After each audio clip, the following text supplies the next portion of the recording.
सरू को नुकसान पहुंचाने के पीछे अनिका का हाथ है, ये सच जानते ही वेद अनिका के गालों पर जोरदार तमाचा लगाने वाला है। फाइनली वेद ने सरू की जान बचा ली है। जी हाँ दोस्तों, सरू का आने वाला ट्विस्ट बहुत ही जबरदस्त होने वाला है।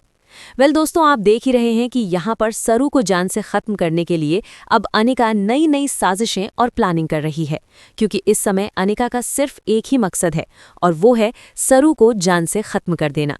सबसे पहले वो जानबूझकर तब ब्लास्ट करवाती है जब सरू साइकिल में हवा भर रही होती है, लेकिन उस ब्लास्ट से वेद सरू को बचा लेता है।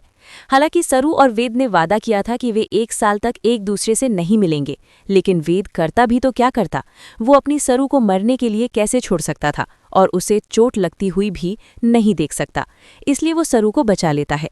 दूसरी तरफ अनिका का ये प्लान फ्लॉप हो जाता है, लेकिन अब वो इससे भी ज्यादा खतरनाक दूसरा प्लान बनाती है। जी हाँ, एक बहन अपनी ही बहन को कैसे टॉर्चर कर सकती है और कैसे परेशान कर सकती है, ये देखकर आप लोगों के भी होश उड़ जाएंगे। सरू का प्यारा सा ब्रेसलेट नदी में गिर जाता है। वहीं अनिका पहले से मगरमच्छ का इंतजाम कर चुकी होती है। मगरमच्छ आता है और सरू का पैर पकड़ लेता है। इससे पहले कि सरू खुद को छुड़ा पाए, स्थिति बहुत ही मुश्किल हो जाती है। सरू जोर जोर से चिल्लाती है, बचाओ बचाओ, मुझे मगरमच्छ ने पकड़ लिया है। तभी वेद वहां पहुंचता है। पहले तो वो आवाज सुनकर अनसुना कर देता है, लेकिन जब वो देखता है कि ये सरू है तो वो तुरंत दौड़कर आता है। वो एक डंडा उठाता है और उससे मगरमच्छ को दूर करने की कोशिश करता है। वो सरू से कहता है कि जैसे ही तुम्हें थोड़ा सा भी मौका मिले, अपना पैर बाहर निकाल लेना। लेकिन ये सब बहुत मुश्किल होने वाला है, क्योंकि अनिका बहुत चालाक है। उसने सरू को नुकसान पहुंचाने के लिए बेहद गंदी प्लानिंग कर रखी है।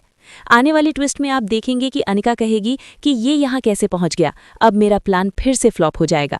लेकिन एक दिन अनिका को ऐसा सबक जरूर मिलने वाला है जिसे वो जिंदगी भर याद रखेगी। दूसरी तरफ वेद फाइनली सरू को बचा लेता है और उसे वहां से निकाल भी लेता है।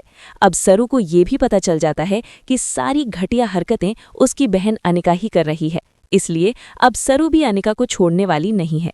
लेकिन सबसे ज्यादा गुस्सा वेद को आने वाला है।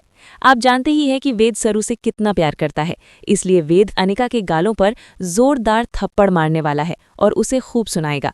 वो ये भी कहेगा कि जब जब तुम मेरी सरू पर मुसीबत लाओगी, उसे परेशान करने या उसे हर्ट करने की कोशिश करोगी, तब तब तुम मुझे वहां पाओगी। अब देखना दिलचस्प होगा कि सरू और वेद को अलग करने की इनकी साजिशें कब तक काम करती हैं और कब तक फ्लॉप होती हैं।